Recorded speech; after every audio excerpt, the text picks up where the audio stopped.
কথাতে কয় বোলে ডাঙৰ মন্দিৰবিলাকলৈ সদায় বুলাৱা আহিব লাগে, তেতিয়াহে আহিব পাৰে। মোৰ ক্ষেত্ৰতো তেনেকুৱাই হ'ল। আচলতে যোৱাৰ কালি ৰাতি মই মোৰ ভাগিন পপি মুনু তাহাঁতৰ লগত কথা পাতি আছিলোঁ যে তুমি কামাখ্যা মন্দিৰ গৈছা আৰু মাক মোৰ ফালৰ পৰা নমস্কাৰ দিবা। কিন্তু ভাবাই নাছিলোঁ, হঠাৎ মোৰো প্লানিং হৈ গ'ল আজি মই আহি কামাখ্যা মন্দিৰত। ভিডিঅ'টো শেষলৈকে চাওকচোন, ভাল লাগিব। যিহেতু আজি বছৰৰ প্ৰথমটো দেওবাৰ, বহুত ভিৰ আৰু পপিহঁত ওপৰ পালেগৈ গৈ পিনি তাতে পূজাৰ নিয়ম কৰি আছে কিজান, মই পাইছোঁহি আৰু ইমান ধুনীয়া লাগিছে।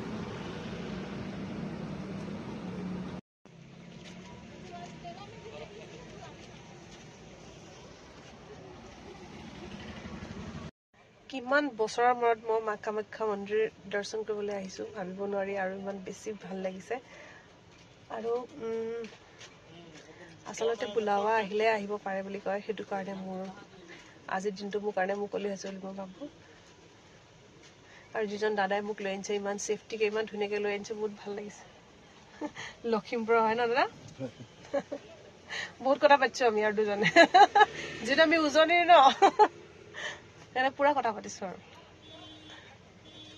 যি দেখিছোঁ ইমান বেছি ভিৰ, ওপৰত গৈ মই আপোনাক কিমান ভিডিঅ' কৰি দেখাব পাৰিম নাজানো। বলক এতিয়া ওপৰলৈ যাওঁ।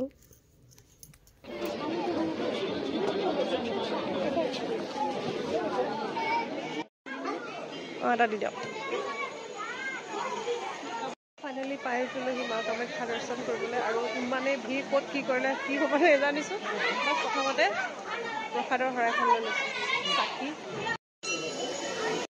নিয়ম কৰিলে দেই। কালি মুনুক কৈছিলোঁ মা কামাখ্যাক নমস্কাৰ দিবা, আজি মোকো মাতি আহিলে। আচৰিত ন সঁচাকৈ। মা কামাখ্যা আজি আঞ্চুৰ চুলি দান দিবলৈ আহিছিলে। আঞ্চু বেটাৰ বয়স 5 বছৰ হ'লে মা কামাখ্যা মন্দিৰৰ চুলি আগবঢ়াম বুলি তেওঁলোকে ভাবিছিলে মনতে, আৰু সেই নিয়মবিলাক কৰি আছে।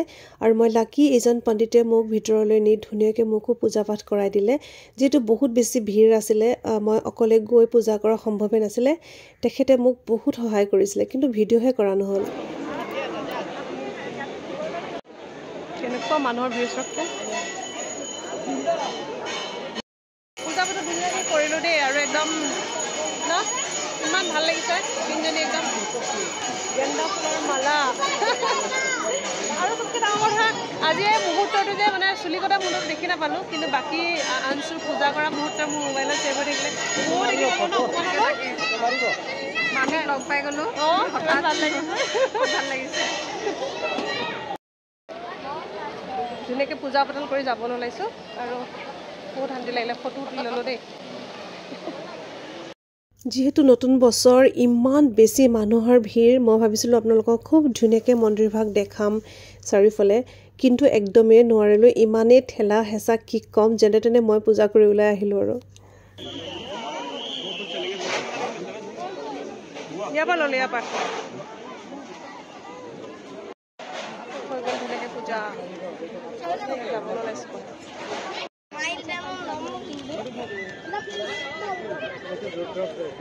তামৰ আঙঠি ধুনীয়া লাগে এইবিলাক। এনেই আৰু পূজালৈ আহিছোঁ বুলি কেতিয়াবা ন, মন্দিৰলৈ আহিছিলোঁ বুলি হয়নে বাপি? মন্দিৰলৈ আহিছোঁ বুলি কিবা লৈ ভাল লাগে ন। কি ল'লা? ইমান বছৰৰ মূৰত মা কামাখ্যা দেৱী দৰ্শন কৰি ইমান বেছি ভাল লাগিলে, কি ক'ম। ভাবিব নোৱাৰা এটা অনুভৱ। অহা কাইলৈ মই যাম 6 মাইলত থকা সাই বাবা মন্দিৰ। যিহেতু তাত ভিডিঅ' কৰাটো এলাও নহয়, সেইকাৰণে মই আপোনালোকক দেখাব নোৱাৰিম।